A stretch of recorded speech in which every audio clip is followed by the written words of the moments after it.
Hi friends, dragon fruit ടെറസിൽ നമ്മൾ കൃഷി ചെയ്ത് അതിൻ്റെ പൂ വിരിഞ്ഞ് ഒരു മാസം കൊണ്ട് ഫ്രൂട്ടായി നല്ല ഗുണമുള്ളൊരു ഫ്രൂട്ടാണ് ഡ്രാഗൺ ഫ്രൂട്ട്. നല്ല മധുരമുണ്ട്.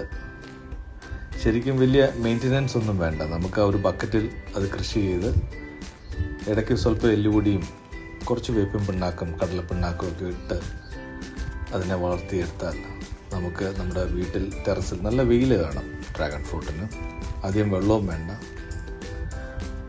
ഇടയ്ക്കിടയ്ക്ക് സ്വല്പം വെള്ളം ഒഴിച്ചു കൊടുത്താൽ മതി.